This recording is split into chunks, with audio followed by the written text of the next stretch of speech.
నమస్కారం. నృత్య కళాభారతి నాట్య విశారద మీ బాలు. మనం నాట్యం చేసేటప్పుడు త్రికాలము అంటాం. అంటే కాలము అంటే స్లో నుండి ఫాస్ట్ చేయడం. అంటే కరెక్ట్గా మీకు చెప్పాలంటే మనం ఒక వేగంలో నాట్యాన్ని చేస్తూ ఉంటే దానికి రెట్టింపు వేగం చేయడం కాలం మార్చడం అంటారు.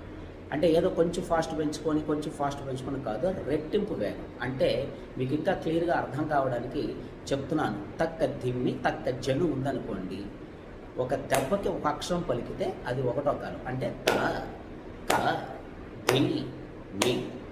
ఇప్పుడు ఒక దెబ్బకి ఒక అక్షరం. అదే డబుల్ అంటే ఒక దెబ్బకి ఎన్ని అక్షరాలు పలకాలి? 1 + 1 2 పలకాలి. తక్క దిమ్మి తక్క జన్ను, ఇది రెండో కాలం. మూడో కాలం అంటే 2 + 2 4, అంటే ఒక దెబ్బకి 4 అక్షరాలు పలకాలి. తక్క దిమ్మి తక్క జన్ను తక్క దిమ్మి తక్క జన్ను.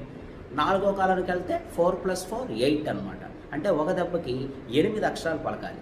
తగ్గ దిబ్బి తగ్గ జండు తగ్గ దిబ్బి తగ్గ జండు. ఫస్ట్ చూడండి, త క ఎంత స్లోగా పలుకుతున్నాం. అదే నాలుగో కాలానికి వచ్చేసరికి తగ్గ దిబ్బి తగ్గ జండు తగ్గ దిబ్బి తగ్గ. ఫాస్ట్ పెరిగిందా లేదా? ఇది కాలం. అంటే కొంచెం పెంచకూడదు, కరెక్ట్గా రెట్టింపు వేగం. ఇప్పుడు ఈ నాలుగో కాలం అంటే త్రికాలం చేస్తారు నాట్యంలో. అయితే నాలుగో కాలాలు ఇప్పుడు మీకు తగదిమ్మి తగిన ఆది కాలంలో వేసి చూపిస్తాను.